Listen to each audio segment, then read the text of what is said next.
board member and co-steward of our Mindfulness for Parents group.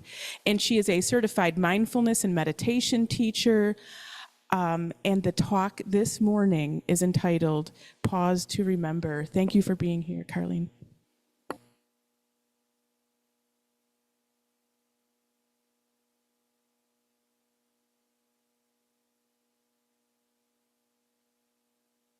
Karleen, you're muted.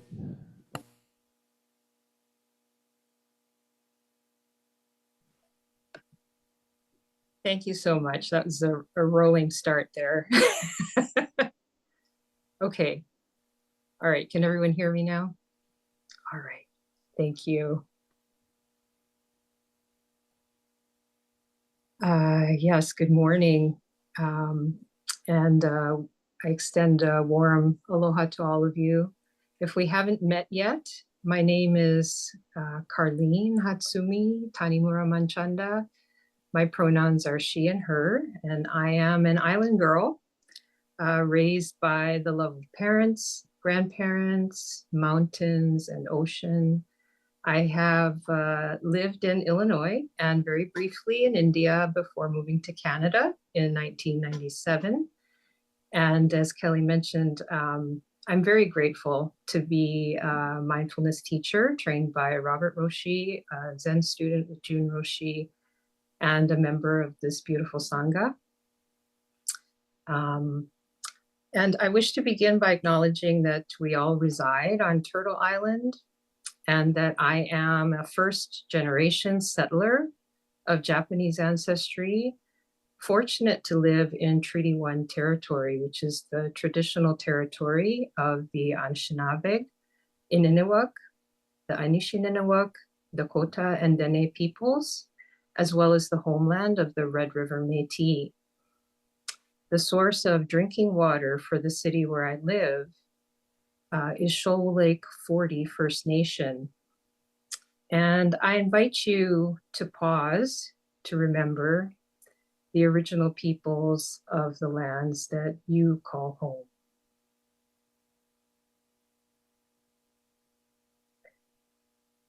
To begin our sharing of Dharma in a good way, I want to offer these beautiful words that originate from the Haudenosaunee nations.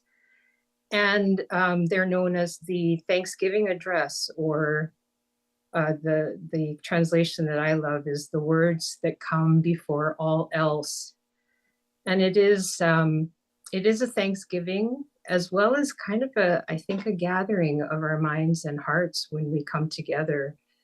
And I feel comfortable in sharing it because my understanding is that the Haudenosaunee considered this address to be a gift, their gift to the world. And what I'm sharing with you today is a slightly adapted and abbreviated version of a translation that was shared by Robin Wall Kimmerer, who wrote Braiding Sweet Grass.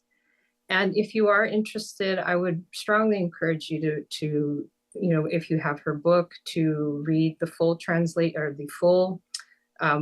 address, or you can also access that on the National Museum of the American Indian website. And at the end of these words, we'll pause. Today we have gathered, and when we look upon the faces around us, we see that the cycles of life continue. We have been given the duty to live in balance and harmony with each other and all living things. So now, let us bring our minds together as one, as we give greetings and thanks to each other as people. Now our minds are one. We are thankful to our Mother, the Earth, for she gives us everything that we need for life. She supports our feet as we walk upon her. It gives us joy that she still continues to care for us, just as she has from the beginning of time. Beginning with where our feet first touch the earth, we send greetings and thanks to all members of the natural world.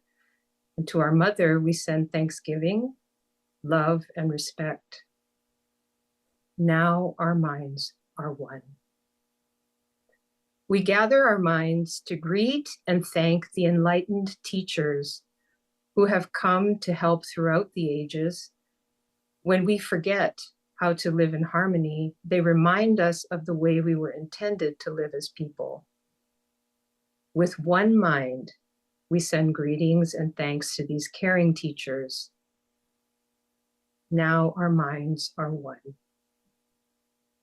We send greetings and thanks to all the gifts of creation. Everything we need to live a good life is within us and here on Mother Earth. We are thankful to be connected to one another and to all creation. For all the love that is still around us, we gather our minds together as one and send our choicest words of greetings and thanks to all creation. Now our minds are one. We have now arrived at the place where we will begin the matter at hand. Of all the things we have named, it is not our intention to leave anything out. If something was forgotten, we entrust each individual to send such greetings and thanks in their own way. And now our minds are one.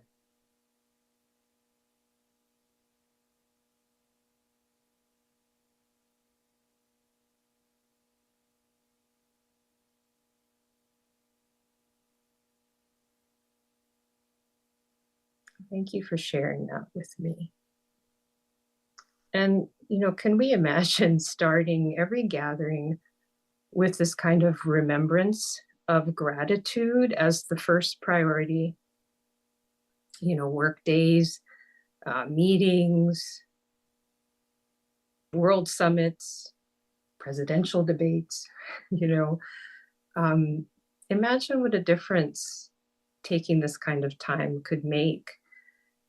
To remember the gifts in our lives, and that sets the tone for whatever follows. And Robin Wall Kimmerer in her book describes a school in the Onondaga Nation where the children every morning begin their day reciting these words. And this kind of repeated practice, I think it cultivates a mindset and a direction for our heart that just becomes eventually the home base. It becomes our reminder of where our home really is. And so part of today's talk is, touching on the question of what helps us to return home within ourselves when we're navigating particularly the bumpy parts of life. And one of the ways I have found, which is the topic of this talk in particular, is the practice of pausing. I think that when we pause amidst the constant activity of our bodies and our minds, we allow ourselves to arrive fully in the present moment. When we practice pausing, then the arrival is like a coming home to ourselves, and it's a remembering of our way back home, a grounding. And so we can pause to remember. But of course, we all know that the pausing requires practice, right? It seems like a really simple concept. Just stop what you're doing for a little bit. And it can be very powerful, but it is often not easy. And we really do need to practice. And in Zen, we practice a formal kind of pausing, which is our meditation, right? Zazen. And when we learn shamatha meditation, it helps us to focus our attention on the breath or another anchor in order to allow ourselves to settle, into the present moment, to fully arrive at each moment as we're breathing in and out. And at ZLMC, when I teach the Foundation of Mindfulness course, we often translate shamatha as, peaceful dwelling, right? And interestingly, Thich Nhat Hanh translates shamatha as stopping. And I think that's a beautiful pairing of definitions, because I don't think that we can dwell peacefully without stopping first. And it's this intention to stop our body and our mind from this constant motion that we seem compelled to undertake. And so we just sit and we learn to come to stillness.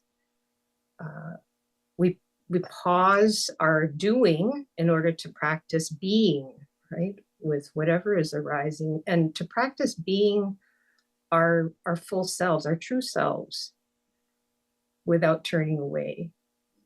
And in daily life, off the cushion, I think the practice of mindfulness, which we could say is the awareness, right? An awareness that's intentional and embodied and without judgment, an awareness that's kind.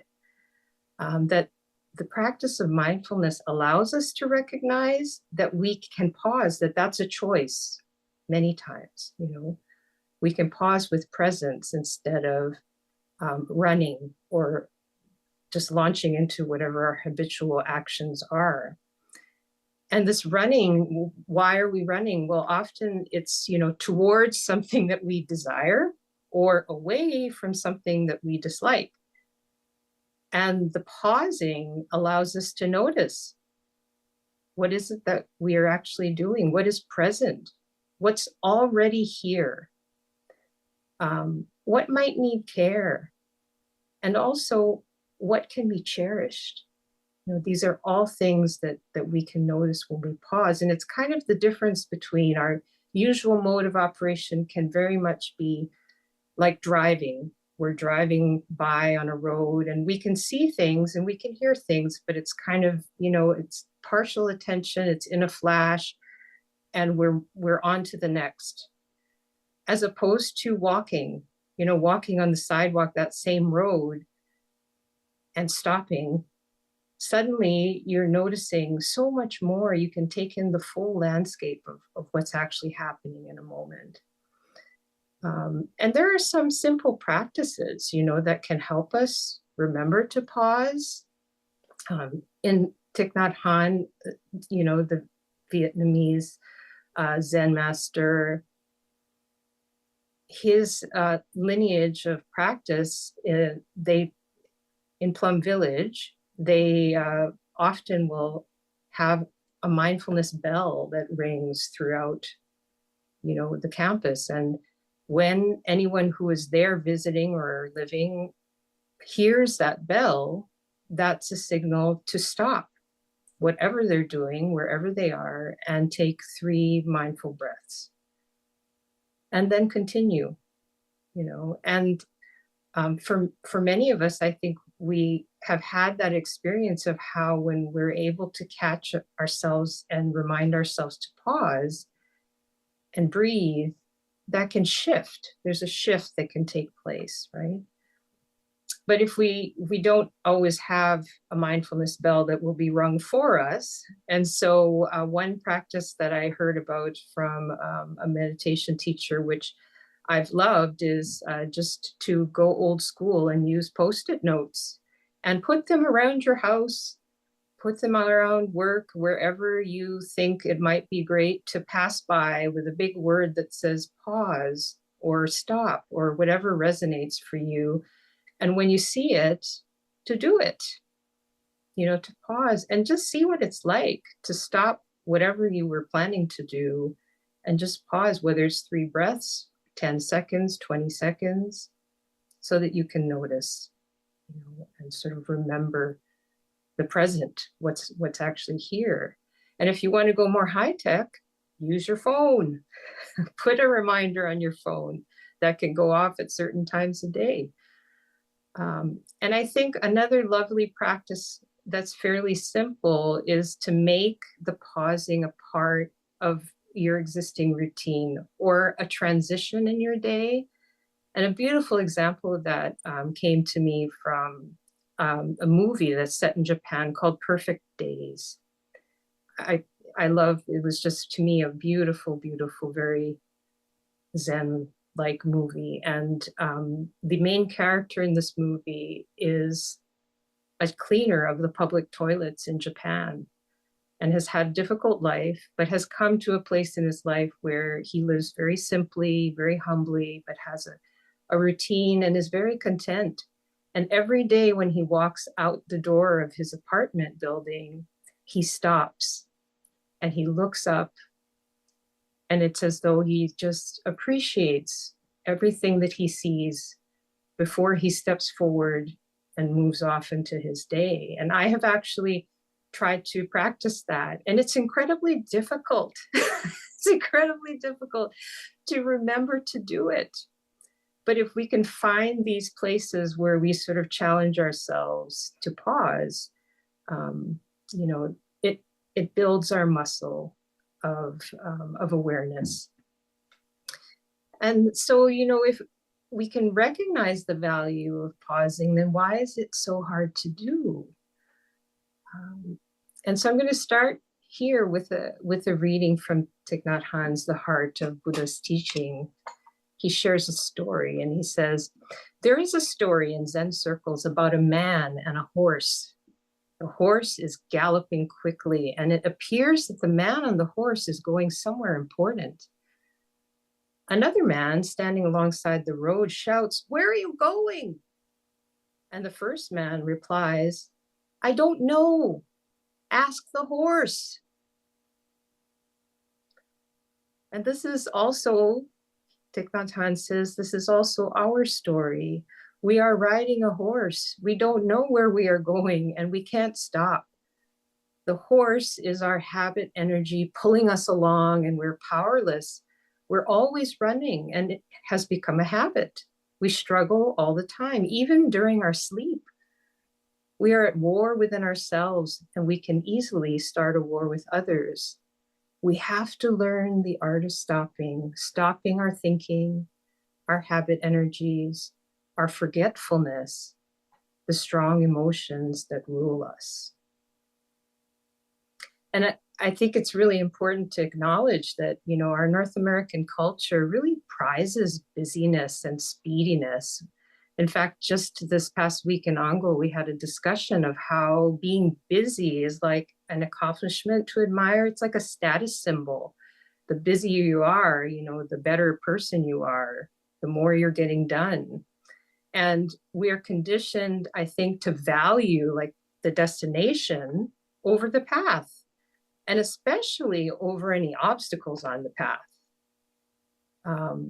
We're also often rewarded for how quickly we get things done, right? In the digital world, like we want updates and speedier results.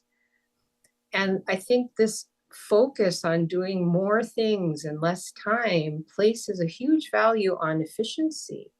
And absolutely, efficiency can be useful and sometimes necessary. But I also think efficiency can narrow our vision, and we can focus so keenly on the endpoint or the outcome that we stop noticing what other possibilities even exist on our path. We tend to quickly move from one thing to the next without ever fully arriving where we are in the present moment. And this mode of operating may work to get things done, but is it helpful, particularly for our well-being and our happiness? I think for many of us, a reckoning kind of comes when all the accomplishments and doing that are supposed to result in happiness and satisfaction somehow fall short, or sometimes just fall flat. There's this disconnect between what we're doing and how we feel inside. And there's a beautiful example of this. A gentleman named Jonathan Bartels has worked in healthcare for over 30 years. And he has created something that's now known as the medical pause, or the pause. For 11 of his years in healthcare, he worked as a nurse in trauma and emergency room care. And at a certain point, he realized that there was this, you deal with patients one after the other, but particularly when you were trying to resuscitate a patient and lost them, they died after your efforts. After the, cleaning up of things, the care team was just expected to move along to their next patients. And this constant, motion without any opportunity to even acknowledge the loss, it left him feeling like on edge and not able to be fully present for his next patients. And so he had a need to acknowledge that, both the loss and to honor the person, their family, and also the efforts that were made by the care team. And so the pause, or the medical pause, is a practice of honoring someone who's passed with just 15 to 45 seconds of silence. He has a website that gives instructions and information about this, because now across the country, there are a number of hospitals who have adopted this practice because it's been helpful for the people who work, in healthcare. And he says anyone can ask to do this following an attempted resuscitation and death. And at first it may feel awkward because we're standing in a vulnerable place and asking for a moment of respect. But after it's done, it becomes easier to repeat because everyone involved understands how important it is. And the way he started was very spontaneous. The day that he first did this, he simply asked the people that were there before they left the room, would it be okay if we take a moment to honor this patient? And if hospitals have this practice, he says, don't make it mandatory. If people wish to participate, they can. And if they do not wish to, they can leave. That's okay. And what he says is something like, could we take a moment just to pause and honor this person in the bed? This was someone who was alive and now has passed away. They were someone who loved and was loved. They were someone's friend and family member. In our own way and in silence, let us stand and take a moment to honor both this person in the bed and all the valiant efforts that were made on their behalf. I feel like this is such a beautiful example of the power of pausing. And even for, everyday life, like, can we pause to be present with what feels vulnerable? To acknowledge that it's human to feel pain and sadness, right? To practice tending to our own suffering, and to remember that when we can care for ourselves, we actually grow our capacity to care for others. And can we pause to recognize the sacredness of life and death, to practice honoring the sacred, to remember that impermanence of life is what makes it precious. And with the upcoming election in the US, I think we're reminded that we're living in a time of so many challenges and anxieties that could make us want to run, to get on that horse and make it run, or to feel hopeless or helpless. And there's some song lyrics by a musician named Sarah Yaros. And I just want to share them with you because I feel like they're so applicable to this time. This is the way it is now. It's a hard time, but it's our time.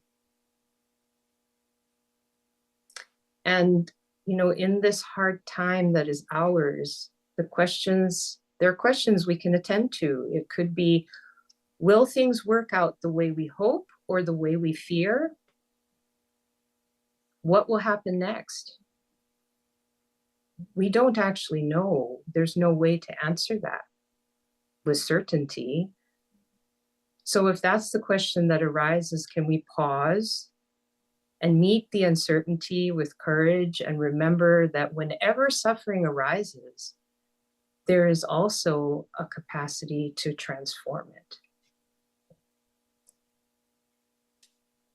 And perhaps we could ask, how will we meet the way it is now? How will we meet this hard time that is our time? What will help us to ease struggles within and around us? Can we stop fighting and surrender to the present moment? And this kind of surrender that I'm speaking of is not a giving up, but it's a laying down of our defenses and an opening to what life offers. And in times of struggle, I think that we can pause, notice the strong emotions that arise, and remember to ask ourselves, what else is here? What else is here beyond the fear or the anger or the worry or the anxiety? You know, as an example, I think as a parent, when I focus on my child's difficulties, you know, I worry and I want them to change. And when I approach my child with that energy, there's mostly resistance, right? When I pause and notice, what else is here? Here are the things that about who they are and about what they do that I appreciate and that I celebrate. And when I can pause and do that, I honor their wholeness. I remember that loving them is the most important thing, loving them just as they are. And that kind of pause, I think, brings spaciousness, right, to our relationships and our interactions. That spaciousness naturally invites a more openness where we can have more honest conversations. And in a similar way, we can be motivated to ease the suffering of all beings from a place of fear and anger. But this often will lead us to frustration and burnout. If we pause to notice that beauty still exists along with the scars, then we remember our love of the earth, of the place that we live, and we can be nourished and sustained in our efforts for change. Like we can engage from a place of love, which is so vast and so inclusive as compared to, you know, engaging from a place of fear or anger, which is so much more constricted. Father Greg Boyle is a Jesuit priest and an amazing light-filled being who is the founder of Homeboy Industries. And Homeboy Industries is the largest gang rehabilitation and reentry program in the world. So he has worked for most of his life with former gang members, many of them who've been incarcerated and then come out of prison. And he has worked with them to not just find employment and a way to get on their feet, but to love themselves, you know, so that they can actually move forward. And he believes that ministry aimed at saving people in the world, just leads to burnout. He says, our choice is always the same: save the world or savor it. Save the world or savor it. If you savor the world, somehow, go figure, it's getting saved. And this reminds me of a quote that I heard once: to change something, you must love it first. So can we pause to remember to love and savor our world and our lives, even as we work for the things that we believe are important and that are hard? Just as our practice involves turning towards suffering, can we pause to practice turning towards beauty?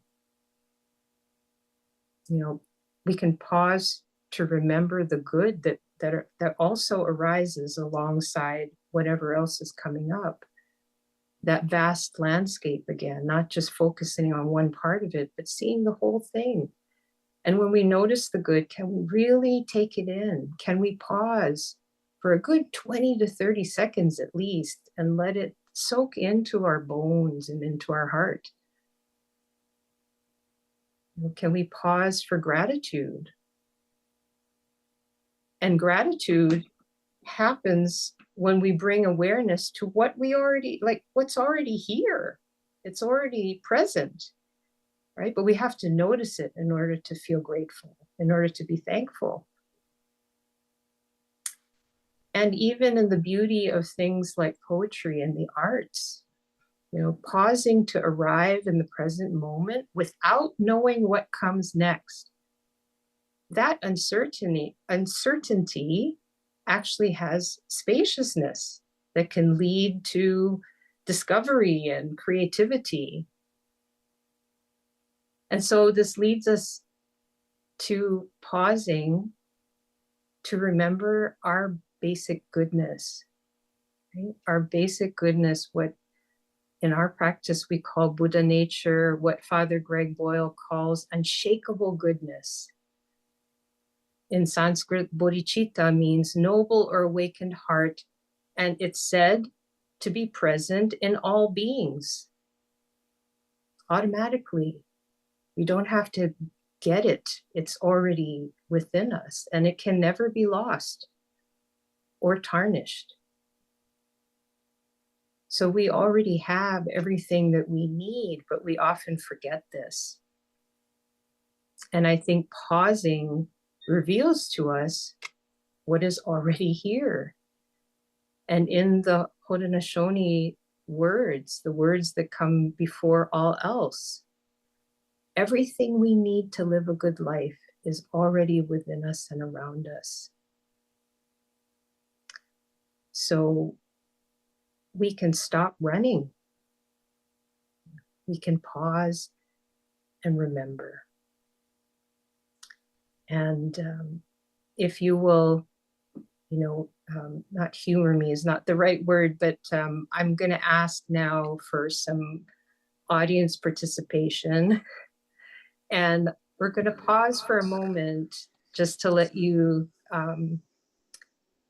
see if you can complete this line. So the line is, when I pause, I remember, and whatever arises for you when you consider what you remember when you pause. We're just going to pause for a bit to let you sit with that. And then I would love it if you're comfortable, if you would share some of your reflections.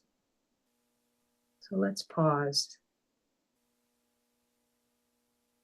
When I pause, I remember.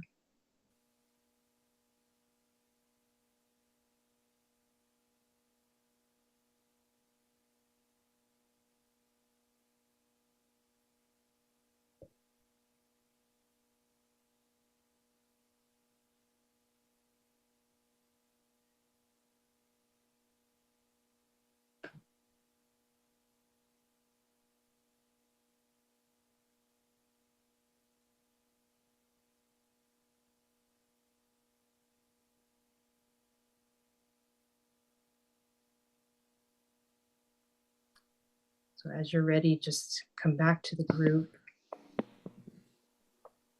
Ken's ready with the microphone. Thank you, Ken. When I pause, I remember to be grateful for all the love that I have around me and all the love that I have to give. Thank you.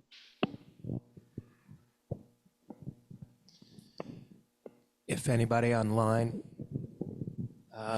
unmute, and again, just raise your hand in the Zendo. When I pause, I remember what it is I really want to have happen here. Thank you, Robin.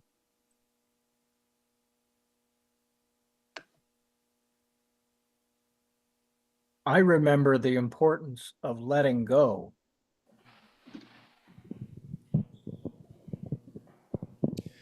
When I pause, I remember to just be.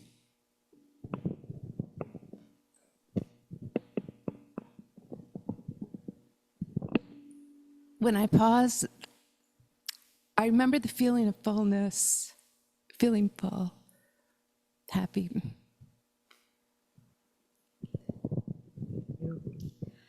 When I pause, I remember the Sangha is there for me.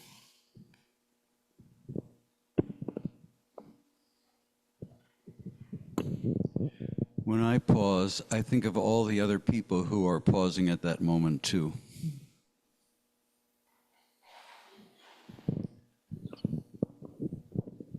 When I pause, I remember that I actually like pausing.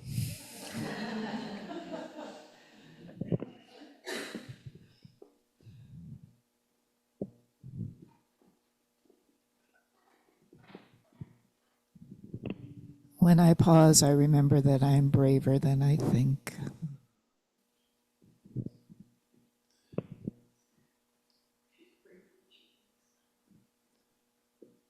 When I pause, I remember spaciousness.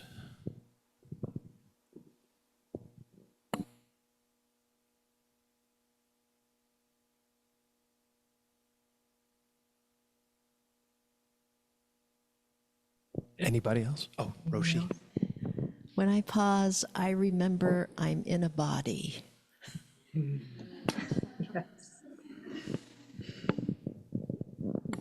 When I pause, I remember the joyful moments and the magic exists. This time I paused, I thought of the full moon a couple of weeks ago and how giant it was in the sky.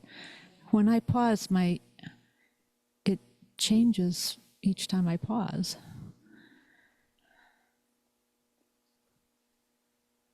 Thank you.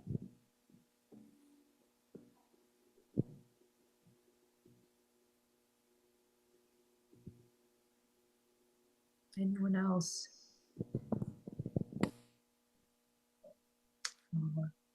Thank you so much for sharing. Thank you so much.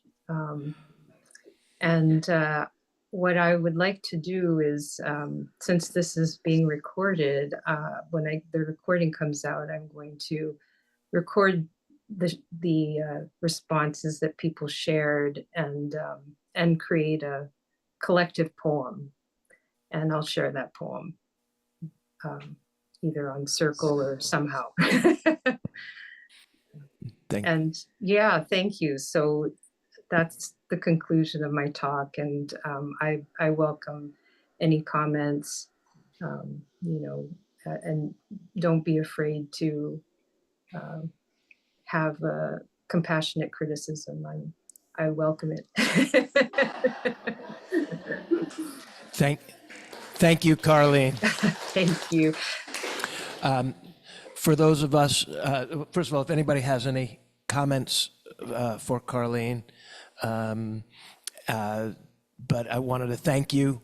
It was beautiful, and again, just bearing yourself wide open, and it was beautiful. So thank you. Thank you. I echo that. It was lovely. I want to say that, so my comment earlier was when I pause, I think of all the other people who are pausing. And there's a reason for that. I have a person at 10 a.m. in Japan at whatever same time it is in Hanoi, Vietnam, whatever same time, I guess it's, so it's 8 o'clock here in Chicago, and that means it's 6 o'clock in Seattle. We people that I mentioned, and others perhaps, I don't know, are all pausing at the same time every day and bowing and thinking of all of the people who are happy then and struggling, whatever. So it's a great practice, and I do it with an alarm on my phone. Lovely. Thank you for sharing that. Yeah. That collective pause.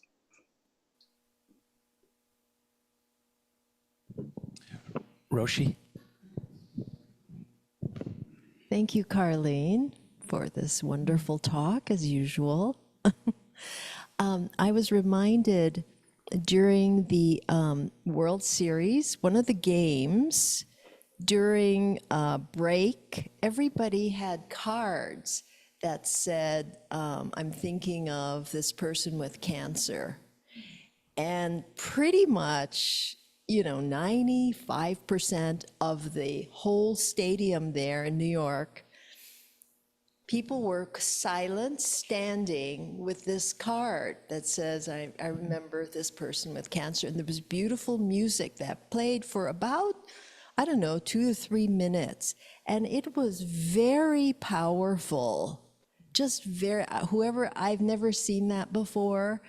And people were pausing to remember that special friend of theirs with cancer. And I don't know how many people were in that stadium, but it was very powerful.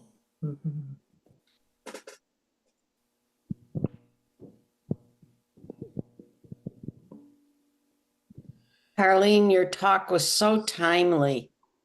I thank you so much. I just feel like it's exactly what I needed, particularly close to the election.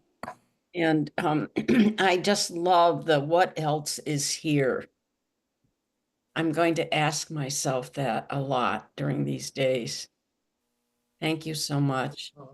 Thank you, Robin. That means very much to me. Yeah, that's.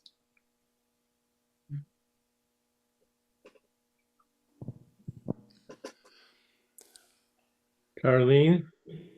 Yes.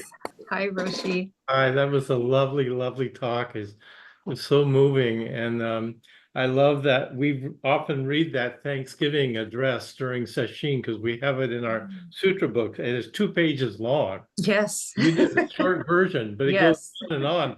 And they thank they thank the birds, and they thank the trees, and they thank and they go through all this, and at the end, they have that, I think you read it, at the end, they say, and if we forgot anyone, if we forgot to remember anyone, we apologize. And it's just, it's such a beautiful talk and so timely to remember to open our hearts and be grateful, to have gratitude for the mysteries and blessings of our lives. Thank you. Thank you. Lovely talk. Thank you, Roshi. All right, then. Unless there are any more comments, Karleen, again, thank you. It was beautiful. And for those of us in the Zendo, we will be having kinship hour.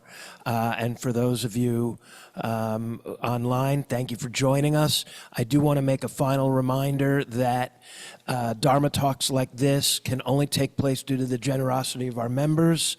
If you are in the Zendo, we have a Dana box, and I do believe that there is a link in the chat. If not, I see Robert Roshi dutifully adding it as we speak. But please pause and remember that your help is what makes these beautiful things occur. So thank you, everybody.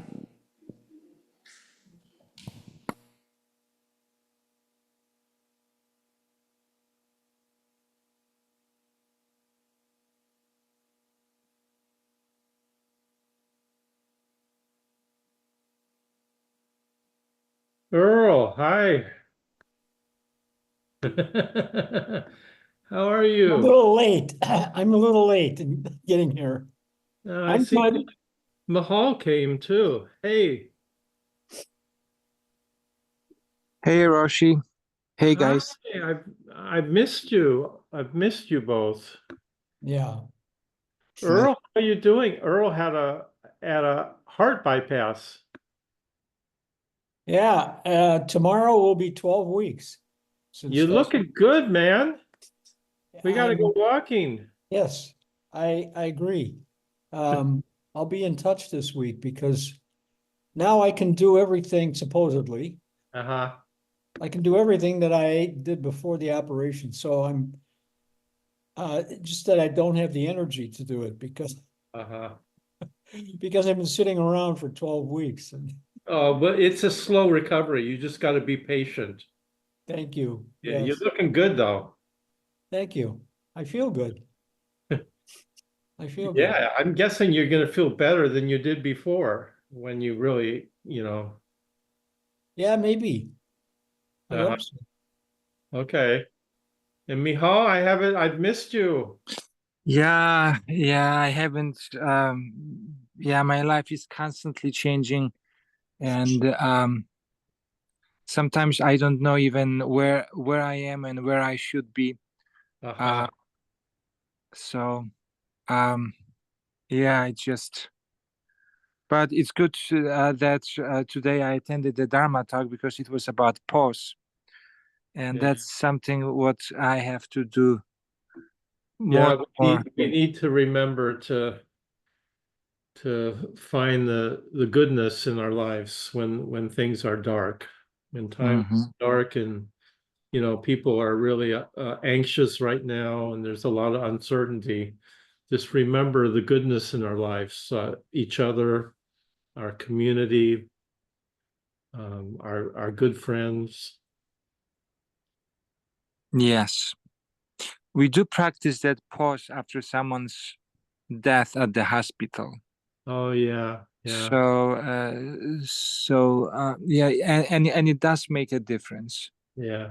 For everybody, it kind of centers us and gives respect to the person, but also it gives respect to us. Uh-huh. So. Well, I'm gonna go join people in the Thank you. community room, but nice to see you both. Good to see you too, guys. Okay. Okay. Thank you. Bye. Bye-bye.